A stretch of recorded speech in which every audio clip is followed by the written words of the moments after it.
नमस्कार बच्चों, आज का पाठ है विराम चिन्ह। ऐसे हम विराम चिन्हों का प्रयोग करते रहते हैं। लिखते समय, पढ़ते समय अगर विराम चिन्ह का प्रयोग नहीं करेंगे तो अर्थ का अनर्थ हो जाता है। लेकिन हमें पता नहीं चलता है कि हम विराम चिन्ह का प्रयोग कर रहे हैं या नहीं, और कहाँ पे कौन सा विराम चिन्ह हम लोगों ने कौन से विराम चिन्ह का प्रयोग किया है। ठीक है, तो व्याकरण ने हमें वही सिखाया है, उनका नाम, विराम चिन्हों का नाम। तो आज वही हम पढ़ेंगे। विराम का तात्पर्य है रुकना, ठहरना अथवा विश्राम करना। ठीक है, भाषा भावाभिव्यक्ति का सशक्त माध्यम है, मतलब भाव की अभिव्यक्ति का। अपने भावों की अभिव्यक्ति के दौरान हम बीच बीच में रुकते हैं। यह विराम अथवा ठहराव अल्पकालिक भी हो सकता है और कुछ देर का भी। इस विराम के लिए निर्धारित संकेत चिन्हों को ही विराम चिन्ह कहते हैं। अतः सटीक अर्थ की अभिव्यक्ति हेतु लिखित भाषा के लिए निर्धारित संकेत चिन्हों को विराम चिन्ह कहते हैं। दूसरे वाक्यों में वे चिन्ह जिनसे लिखित भाषा में रुकने अथवा ठहरने का संकेत मिले, विराम चिन्ह कहते हैं। ठीक है, उसके बाद नीचे हम देखेंगे विराम चिन्ह संबंधी ध्यान देने योग्य बातें। बहुत ही सुंदर तरीके से लिखा हुआ है, आप लोग सुनिएगा ध्यान देकर। लेखक अथवा वक्ता के कथन को सार्थक तथा स्पष्ट करने के लिए विराम चिन्हों का प्रयोग किया जाता है। मौखिक भाषा के प्रयोग के दौरान ठहराव, बल, अनुतान इत्यादि युक्तियों से हम अपने भावों को पूर्ण रूप से व्यक्त कर पाते हैं। भाषा के लिखित स्वरूप हेतु विराम चिन्ह निर्धारित किए गए हैं, जिनका आवश्यकतानुसार प्रयोग अत्यंत महत्वपूर्ण है।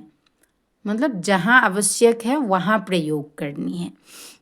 विराम चिन्हों के गलत प्रयोग से कभी कभी वाक्य का अर्थ भी परिवर्तन हो जाता है। जैसे उसे पकड़ो मत जाने दो, पकड़ लो जाने न पाए, इसका मतलब। ठीक है, उसे पकड़ो मत जाने दो, इसका मतलब है पकड़ लो जाने न पाए।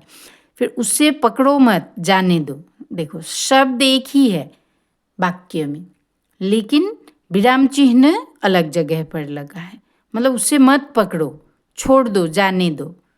ये सेकंड वाला जो वाक्य है उसका अर्थ है उसे मत पकड़ो, जाने दो। तो इसी प्रकार नीचे लिखा एक ही वाक्य तीन अलग अलग अर्थ प्रकट कर रहा है।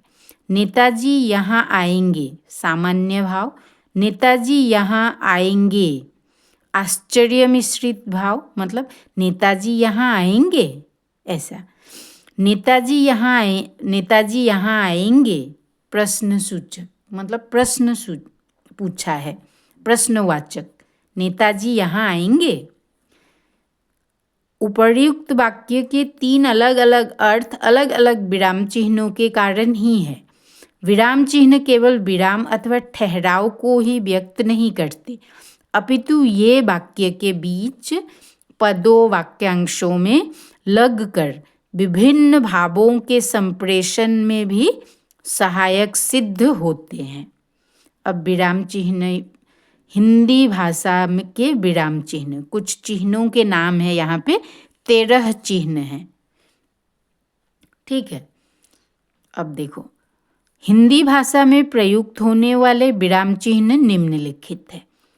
अल्प विराम चिन्ह, उपविराम चिन्ह, विवरण चिन्ह, उद्धरण या अवतरण चिन्ह। फिर इसको उद्धरण या अवतरण चिन्ह को भी इकहरा उद्धरण चिन्ह और दुहरा उद्धरण चिन्ह कहते हैं। संक्षेप या लाघव चिन्ह ये है। अर्ध विराम चिन्ह, उसके बाद योजक अथवा विभाजक चिन्ह, प्रश्नवाचक चिन्ह, कोष्ठक चिन्ह, अलग अलग 3 प्रकार के हैं। हंसपद अथवा त्रुटिपूरक चिन्ह, पूर्ण विराम चिन्ह, निर्देशक चिन्ह। ये जो योजक चिन्ह है उससे थोड़ा सा लंबा होता है निर्देशक चिन्ह, लेकिन ऐसे दिखने में एक जैसे लगते हैं, लेकिन योजक चिन्ह या विभाजक चिन्ह जो है वो छोटा होता है और निर्देशक चिन्ह थोड़ा लंबा। विस्मयादि बोधक चिन्ह, ठीक है।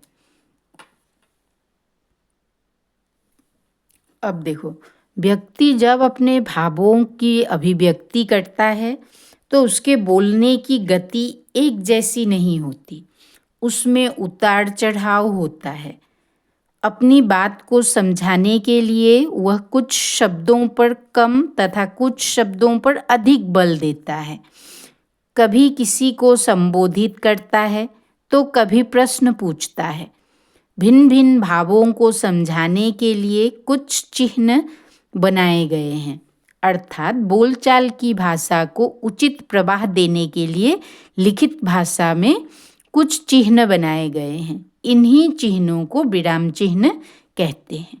इस प्रकार यह स्पष्ट है कि भावों व विचारों के स्पष्टीकरण के लिए जिन चिन्हों का प्रयोग किया जाता है उन्हें विराम चिन्ह कहते हैं। विराम चिन्हों के प्रयोग से लिखित भाषा में उचित प्रवाह, स्पष्टता, प्रभावपूर्णता तथा बोधगम्यता का समावेश होता है। प्रमुख विराम चिन्हों का विस्तृत विवरण निम्नलिखित है। तो जो विवरण है वो हम लोग एक एक करके पढ़ेंगे बाद में। इस वीडियो में आप लोग इतने यहाँ तक ही समझिए, ठीक है।